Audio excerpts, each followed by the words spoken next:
Assalamualaikum warahmatullahi wabarakatuh. Selamat pagi dan salam sejahtera untuk kita semua.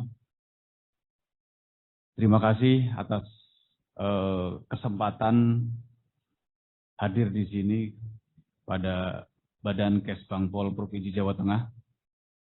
Terima kasih moderator, para narasumber, dan hadirin yang di ruangan maupun di webinar. Perkenalkan, nama saya, panggilannya Ken Setiawan, itu nama yang kesekian kali, dan nama di KTP saya Kurniawan. Saya lahir di Kebumen, Jawa Tengah, tapi saya berdomisili di Bandar Lampung. Alhamdulillah tadi sampai sini acara pas mulai. Saya dan kawan-kawan membuat forum namanya NII Crisis Center atau Negara Islam Indonesia Crisis Center. Kami semuanya para mantan NII. Dari latar belakang yang berbeda, kami merasa punya tanggung jawab. Karena dulu kita ngerekrut orang, kami sekarang berusaha untuk mengeluarkan kawan-kawan kita yang masih di dalam. Karena sampai saat ini, kelompok ini masih ada, dan ideologi itu nggak akan pernah mati. Lalu kami juga punya tanggung jawab untuk mensosialisasikan permasalahan radikalisme ini kepada adik-adik kami, kepada masyarakat luas, bahwa ini fakta dan terjadi. Teroris itu bahaya, komunis itu bahaya, tapi radikalisme dan intoleransi yang merupakan pintu gerbang orang akan menjadi terorisme, ini yang kadang tidak disadari oleh masyarakat. Teroris bahaya dengan aksi bomnya, komunis jahat, tapi yang NII ini, yang radikalisme yang hanya baru terpapar di pikiran, memang mereka belum bicara mau ngebom. Namun orang-orang yang keluar dari sini, yang mereka seperti buah yang matang, dipetik oleh JAD, oleh JAT, oleh JI, dan kelompok-kelompok lain. Dan di sini bukan hanya akidah saja yang dirujak. Jadi kalau saya bilang ini tragedi kemanusiaan atas nama agama. Orang yang sudah bergabung dalam kelompok ini, hartanya dikuras habis, dimiskinkan atas nama infak, bernegara Islam. Dirusak akhlaknya. Yang tadinya taat kepada orang tua dan semua orang yang belum bergabung dalam kelompok dikafirkan. Halal darah dan hartanya, boleh dibunuh, boleh dirampok, diambil hartanya. Dihancurkan masa depannya. Yang sekolah, yang kuliah, yang kerja, drop out karena aktif dalam kelompok ini. Jadi lengkap. Dimiskinkan hartanya, dirusak akhlaknya, dihancurkan masa depannya. Ini jahat, lebih jahat dari yang jahat. Nah, ini yang terjadi. Makanya kami yang sudah keluar, kawan-kawan kita suruh melawan. Banyak kawan-kawan kita yang keluar tuh yang stres, depresi, yang gila itu tidak sedikit. Karena merasa diteror, diancam mau dibunuh. Yang keluar ada yang merasa negara Islam salah. Karena ternyata ini tragedi kemanusiaan atas nama agama. Tapi Republik Indonesia katanya juga salah. Jadi ada yang nggak mau pakai agama, nggak mau aturan pemerintah. Hidup seenak sendiri. Negara Islam salah, negara RI juga salah. Jadi banyak sekali juga masyarakat yang melihat putra-putrinya berubah. Ditangani dengan cara yang salah.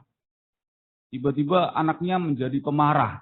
Orang tua dikafirkan, manggil dukun. Katanya ini anaknya kesambet di pohon yang besar di pojok sana. Disuruh mandi 7 rupa, dipotongin kepala kerbau, nggak sembuh. Akhirnya dipasung, dirumahkan, ada yang sampai stres, rambutnya dicabutin sampai botak perempuan. Ini banyak sekali kasus, mungkin karena rasa sayangnya kepada putri-putrinya, tapi dengan penanganan yang salah. Ini yang terjadi. Saat ini radikalisme sudah masuk di semua lini masyarakat. Tidak pandang sisi usia, pendidikan, bahkan yang di pemerintahan, yang di ASN, bahkan di aparat TNI Polri, sudah ada oknum-oknum yang sudah terpapar di sana. Jadi mereka ini sudah masuk ke semua lini. Jadi ibarat pemerintah itu memadamkan kebakaran, ada pemadam kebakaran. Ini yang dipadamkan adalah lahan gambut yang sudah merangsek kemana-mana. Kita sudah terancam, tapi kita tidak merasa terancam. Nah ini masalahnya. Jadi mereka sudah ada di semua masyarakat, bahkan bukan hanya kalangan pelajar dan mahasiswa. Mereka masuk di kalangan pendidikan usia dini. Mungkin kalau masih ingat, mereka memplesetkan lagu Tepuk Anak Soleh. Islam, Islam, yes. Kafir, kafir, no. Banyak orang tua yang lapor ke kami, ke NI Christ Center. Mas, anak saya nggak mau bergaul dengan sahabatnya yang beda agama. Kenapa? Dalam Al-Quran ada ayatnya. Kalau berteman dengan orang kafir, nanti akan serupa dengan mereka. Jadi nggak mau bergaul. Islam, Islam, yes. Kafir, kafir, no. Islam sampai mati, tangannya di leher. Anak PAUD. Ini bisa kita tafsirkan untuk mendukung Islam siap membunuh atau bunuh diri. Ngeri sekali. Dan ini sudah ditanamkan dari usia dini. Waktu itu kita protes ke Kementerian Pendidikan. Ini ngeri lagu ini. Kalau diterus-teruskan mereka memplesetkan ini dan banyak anak-anak yang menjadi korban. Intoleransi, berasa paling benar yang lain salah. Banyak sekolah-sekolah yang tidak mau menggunakan upacara bendera, tidak mau tidak mau lagu kebangsaan, dan lain sebagainya. Nah ini, mereka sudah menanamkan pahamnya dari usia dini. Ketika besar tadi, seperti buah yang sudah matang.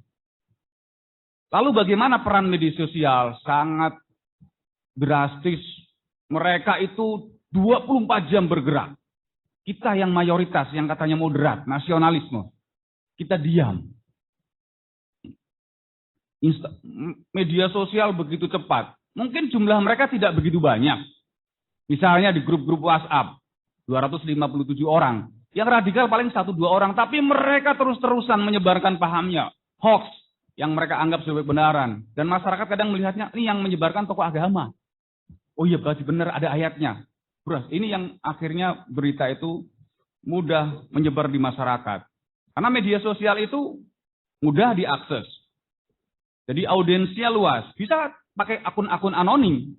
Satu orang ada yang buat akun sampai 50-100-an. Jadi mereka sangat-sangat lincah, tidak kenal namanya putus asa. Sedangkan kita menganggap itu bukan sebuah masalah. Padahal mereka itu menganggap kita sebagai musuh. Dan kita tidak menganggap sebagai musuh. Jadi kalau ibarat lari, kita kalah jauh mereka. Dan ibarat menyalakan api, mereka itu obor. Kita itu masih lilin. Negara sudah melakukan pencegahan lewat kementerian dan lembaga, lewat BNPT, lewat dinas-dinas terkait. Tapi menurut saya, kita kalah masif dengan mereka. Sehingga seolah-olah mereka itu yang berjaya di media sosial. Padahal jumlah mereka sebenarnya kalah jauh dengan kita yang moderat dan nasional. Kita lihat banyak sekali orasi-orasi agamaan di ruang publik, di media sosial. Tapi tidak semuanya isinya benar. Banyak sekali juga yang berisi provokasi, ujaran kebencian, hoax. Dan mereka terus-terusan. Semua program pemerintah salah. Kita akui pemerintah masih banyak kekurangan. Tapi bagi mereka itu bukan masalah kesejahteraan, bukan masalah kemiskinan saja, bukan masalah keadilan. Mereka itu tidak menginginkan Pancasila itu ada di negara kita. Jadi siapapun presiden yang mau berganti berapa puluh kali kalau masih menggunakan Pancasila dan Undang-Undang Dasar 45, mereka akan terus perangi. Jadi mereka alasan saja keadilan, kesejahteraan, padahal mereka itu mau mengganti dasar negara kita dengan ideologi lain. Nah ini yang terjadi, itu yang masyarakat mungkin tidak pahami. Karena bagaimana, pemerintah itu kan menurut saya tidak memberikan pilihan terbaik. Karena apa? Ini demokrasi. Jadi informasi yang masuk, yang positif masuk, yang hoax mereka masuk juga luar biasa kencang. Sehingga ya masyarakat harus benar-benar teliti ketika mendapatkan informasi, tabayun, cek dan recek, jangan sampai kita menjadi korban hoax atau kita menjadi pelaku yang turut menyebarkan informasi yang salah. Doktrinnya seperti apa sih? Ini yang kita alami bersama kawan-kawan di NI Christ Center. Banyak orang yang membuli kita, orang yang masuk NII, yang masuk negara Islam, yang mengidolakan khilafah, itu orang nggak punya otak, nggak punya pendidikan. Mungkin dari persepsi orang luar. Tapi ketika di dalam, semuanya menggunakan sugesti-sugesti agama. Perekrutannya biasanya berawal dari media sosial, nanti pertemuan di satu tempat, dan biasanya tidak di tempat ibadah. Jadi masjid, tidak di musola, tapi di kafe, di food court, di taman. 1 korban 5 perekrut. Korbannya laki-laki, yang rekrut 5 perempuan cantik, yang hobinya sama. Kuliah swasta, yang rekrut kuliah negeri. Sekolah swasta, yang rekrut sekolah negeri. Seorang levelnya lebih tinggi. Jadi pengkondisian 1 korban 5 perekrut. Hobinya fotografi, yang lihat lain, yang rekrut 5 orang lawan jenis wanita yang suka fotografi. Jadi mereka menggunakan pengkondisian, misalnya begini. Satu orang itu menjual kucing Anggora di pasar. Ketemu dengan 5 orang yang pengen membeli tapi nggak punya dana. Disetting bahwa ini adalah anjing. Orang bertanya, anjingnya bagus ya? Bukan, ini kucing Anggora. Orang kedua bertanya lagi, berapa harga anjingnya? Bukan, ini kucing Anggora. Sampai kelima mengatakan bahwa ini adalah anjing. Akhirnya yang punya kucing ragu. Jangan-jangan anjing. Karena semua orang mengatakan ini adalah anjing. Nah ini di kelompok radikalisme atas nama agama. Yang disugesti bukan binatang. Tapi kitab suci. Bagus mana ciptaan manusia dengan ciptaan Allah. Bagus mana Quran dengan Pancasila. Bagus mana negara Islam dengan negara kafir. Bagus mana Pak Jokowi dengan Rasulullah. Ya jomplang. Tapi kita harus menjawab. 1 korban 5 perekrut. Hitam putih, benar salah, beriman kafir. Kau mau milih Quran, memilih Pancasila. Kalau milih Quran, hak. Milih Pancasila, batil. Jadi iman mereka, tauhid mereka adalah meninggalkan, menolak, dan mengingkari berhala yang mereka anggap sebagai Garuda Gepeng Pancasila. Jadi kalau kita masih meyakini Pancasila sebagai sumber dari segala sumber hukum, menurut mereka belum dianggap orang beriman. Masih kafir. Dan untuk meyakinkan, kita pakai ayat. Kamu tahu nggak, di dalam surat Al-Baqarah itu ada sebuah kisah. Nabi Musa itu mendapatkan wahyu agar disampaikan kepada umatnya. Supaya umatnya memotong sapi betina. Umatnya bingung, wahai Nabi Musa, sapi yang seperti apa yang harus kami potong? Yang warnanya kuning, tidak tua dan tidak muda, belum pernah membajak tanah dan sedap di padang mata, yang dijadikan sumber dari segala sumber hukum yang undang-undangnya melawan hukum Allah. Ciri-cirinya sapi betina dengan Garuda Pancasila, warnanya kuning, tidak tua dan tidak muda, belum pernah membajak tanah, dan sedap di padang mata, dijadikan sumber dari segala sumber hukum yang undang-undangnya melawan hukum Allah. Nah ditanya, calon korban ini, orang Islam sumber dari segala sumber hukum apa? Quran. Republik Indonesia sumber dari segala sumber hukum apa? Pancasila. Coba kau ucap sadar, tidak ada Tuhan selain Allah, tidak ada hukum selain hukum Allah. Kamu masih punya 2 sumber hukum, yang satu sesuai hukum Allah, yang satu melawan hukum Allah. Lah, kok melawan? Sekarang boleh nggak dalam Quran itu berzina? Nggak boleh. Boleh nggak minuman keras? Nggak. Bila minuman keras tersebar di toko, berarti pabrik-pabriknya diizinkan pemerintah nggak? Diizinkan. Berarti pemerintah melawan hukum Allah nggak? Melawan. Berarti kamu sekarang berada di sebuah negara yang undang-undangnya sesuai atau melawan hukum Allah? Melawan hukum Allah. Jadi 1 korban 5 bakar digiring. Mereka bertanya dan sudah tahu jawabannya, tapi diarahkan seperti itu. Memang anak-anak yang nggak kritis, oh iya benar juga ya, benar juga. Pengkondisian sedemikian rupa.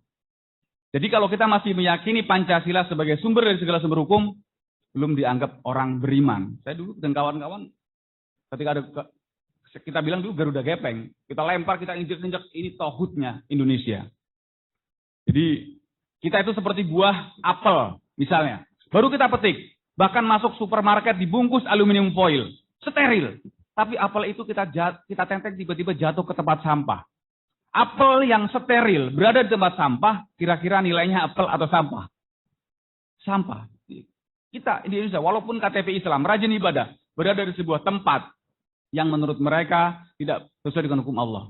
Jadi mereka menggunakan ayat, masuklah ke dalam Islam secara kafah. Jangan separuh-separuh.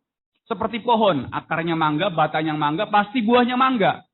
Orang Islam tinggal di negara Islam menggunakan hukum Islam. Menurut mereka. Jadi akar, batang, pohon, buah. Ayatnya seperti itu. Itu iman. Yang pertama, apakah orang yang sudah beriman masuk surga? Belum. Jadi orang yang beriman baru masuk pintu gerbang. Di pintu gerbang. Kalau mau masuk surga, kita sudah beriman tapi belum bisa menegakkan hukum Islam. Yang kedua, hijrah.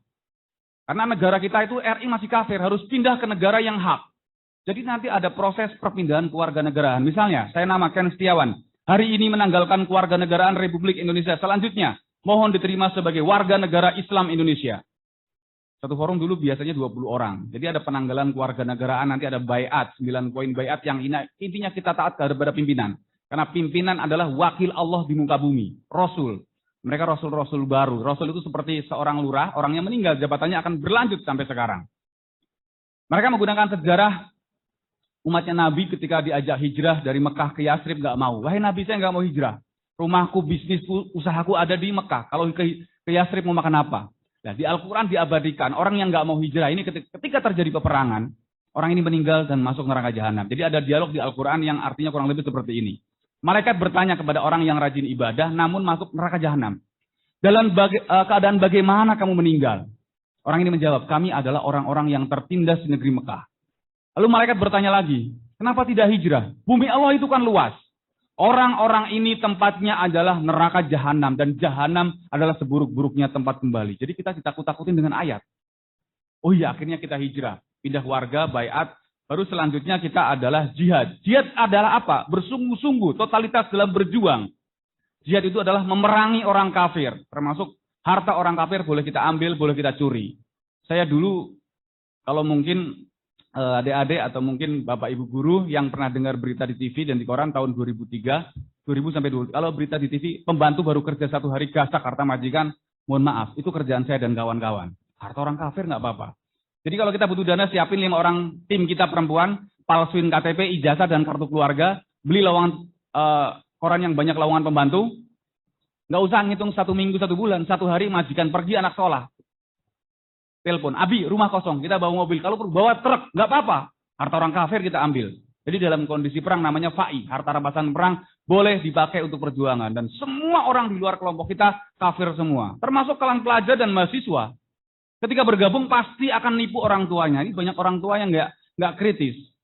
Saya nanganin di Unisola anak kedokteran dan dia anaknya dokter. Mobil orang tuanya digadaikan senilai 100 juta. Jadi katanya ada kepentingan lah pokoknya buat dana. Dan biasanya modusnya si A misalnya pulang ke rumah Anto misalnya dengan si Ani. Pak, saya ngilangin laptopnya si Ani. Ani bilang, iya Pak, anak Bapak ini ngilangin laptop saya. Padahal laptop saya mau saya jual. Keluarga operasi ginjal. Anaknya ngaku yang punya laptop ngaku, orang tua ganti jumlah dana. Dan ada yang anak di UGM itu semester akhir, anak Bandung ini bukan puluhan juta, 300 juta. Katanya dia tuh mecahin alat laboratorium kampus. 300 juta. Dan dia harus ganti. Temennya telepon orang tuanya. Ada yang aku sebagai dosen juga harus diganti segera alat yang mau dipakai. Orang tua sampai jual aset. Datang ke UGM, betul anak saya mecahin atas suka dosen. Mohon maaf Bu, anak ibu sudah drop out dari kampus. Anak ibu sudah positif masuk kelompok radikal NI dan anak ibu sekarang menjadi DPO di kampus karena merekrut kawan-kawannya. Dan anak ibu sekarang di sini kampus saya. Banyak utangnya. Enggak mungkin Pak. Anak saya tuh habis Quran beberapa juz. Anak saya tuh penurut, nggak neko-neko. Kalau pulang ke Bandung, ngajarin anak-anak di sekitarnya. Nggak mungkin direkrut. Setiap hari saya komunikasi. Bahkan saya tadi datang ke kampus ini, telepon anak saya sedang di kampus, Pak dosen. Jadi Bapak dosen jangan bercanda.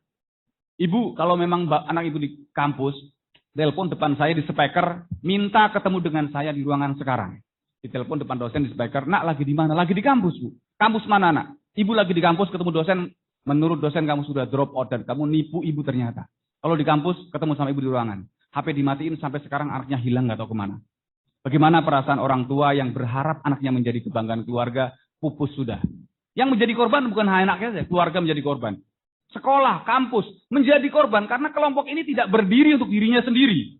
Paham yang diyakini dianggap sebagai jihad yang harus disebarkan kepada orang lain seperti multi level marketing.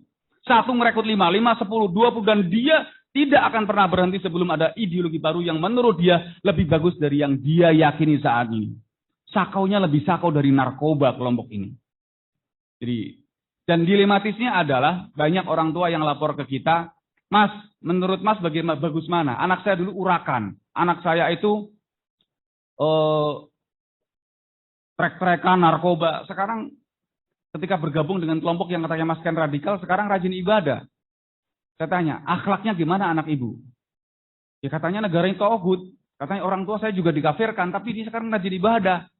Tolak ukur beragama bukan ibadah, tapi adalah akhlak. Nah ini yang terjadi banyak di masyarakat. Jadi mereka mengatakan paling bagus, yang lain salah. Jadi warna itu walaupun ada banyak, tapi bagi mereka hanya 2. Hitam putih, benar salah, beriman dan kafir. Dan dia yang beriman, dia surga, semua neraka, semuanya kafir. Menurut mereka. Lalu apa yang harus kita lakukan? Kita harus kampanyekan bersama-sama, harus belajar agama kepada ahlinya. Karena hari ini menurut saya banyak sekali Ibnu Muljam masa kini. Siapa Ibnu Muljam? Ibnu Muljam adalah orang yang membunuh Sayyidina Ali. Siapa dia? Apakah dia orang kafir? Dia adalah ulama pada saat itu. Hafiz Quran. Bacaan Qurannya kita nggak ada apa-apanya. Rajin ibadah, puasa. Tapi karena kecewa kepada Sayyidina Ali, dianggap Sayyidina tidak menggunakan hukum Islam, dibunuh Sayyidina Ali. Dan yang membunuh Sayyidina Utsman juga orang Islam. Jadi mereka hari ini atas nama agama. Mereka adalah orang-orang yang haus kekuasaan berjubah agama. Nah hari ini banyak sekali orasi-orasi agama-agamaan yang tidak seperti akhlak Rasul. Ngaku beragama, bahkan tidak sedikit ada namanya mengangkat dia oleh kelompoknya sebagai ulama, tapi yang disampaikan ujaran kebencian, hujatan, dan caci maki. Maka kita harus kritis ketika ada orang yang sudah menyampaikan, negara ini tauhid, ini salah, ini zalim. Pemerintah memang belum sempurna, tapi memberontak dilarang oleh Islam. Karena dengan memberontak itu, mudorotnya lebih besar. Jadi kita diminta tetap taat. Lalu kita harus berdialog. Kepada orang lain juga mendapatkan materi yang kita tidak mengerti. Tabayun, cek dan recheck. Kritis, agama tidak salah. Tapi tidak semua orang yang mengaku beragama dan membawa kitab suci ini benar. Jadi ini otokritik juga buat kita semua. Ternyata hari ini kita dihadapkan pada persoalan yang cukup pelik. Ancaman datang dari segala penjuru. Bukan hanya radikalisme, narkoba, hoax, dan lain sebagainya. Namun memang radikalisme ini hari ini menjadi, apalagi mereka ini mengatasnamakan agama. Dan radikalisme sebenarnya tidak dimonopoli oleh satu agama apapun. Karena di dalam ajaran agama manapun tidak ada yang mengajarkan radikalisme. Semua agama mengajarkan cinta kasih. Agama mengajarkan rahmat seluruh alam. Jadi mereka siap untuk merekrut masyarakat yang belum jadi korban. Nah, pertanyaannya kita sekarang bagaimana cara menanamkan sikap nasionalisme kepada masyarakat. Jadi kalau menurut saya hari ini masyarakat masih minim sikap nasionalisme. Kenapa? Bagi saya dulu nasionalisme adalah merasa terancam. Ya, nasionalisme adalah merasa terancam. Dan kita sudah dikepung oleh ancaman dari segala penjuru. Bahkan kita sudah diadu domba antar suku, antar agama, yang seagama kita juga ribut. Saya dulu nasionalisme, kenapa? Saya di depan markas itu ada jalan raya. Tiba-tiba ada tukang bakso lewat dan benar-benar tukang bakso. Banyak yang beli, kita mikirnya, tukang bakso kok lama, jangan-jangan indel. Tukang baksonya pergi, kita pindah rumah. Kenapa? Karena kita merasa terancam. Jadi kita harus waspada terhadap ancaman di sekitar kita, namun kita jangan sampai fobia terhadap agama. Karena kalau kita fobia terhadap agama ini ancaman baru. Saya beberapa kali di Semarang, di Undip, di UNES, saya tanya, siapa yang tidak boleh belajar agama di kampus? Banyak yang tunjuk jari. Kenapa? Takut direkrut kelompok radikal. Nah ini masalah baru, bila anak muda jauh dari agama akan dekat dengan pergaulan bebas, narkoba, dan lain sebagainya. Justru kita harus belajar agama supaya nggak kesambet namanya hantu radikalisme. Jadi tolak ukur agama adalah tersenyum dan membuat orang tersenyum. Jadi kalau kita belajar agama menjadi pemarah, tukang hujat, caci maki, dan ujaran kebencian, berarti kita belajar dengan orang yang salah. Stop, unfollow, jangan ikuti, karena kita bisa tersesat ke sana. Itu mungkin paparan awal dari saya. Bila ada salah, mohon maaf. Waktunya kayaknya sudah kelebihan. Bila taufik wal hidayah, wassalamualaikum warahmatullahi wabarakatuh. Waalaikumsalam.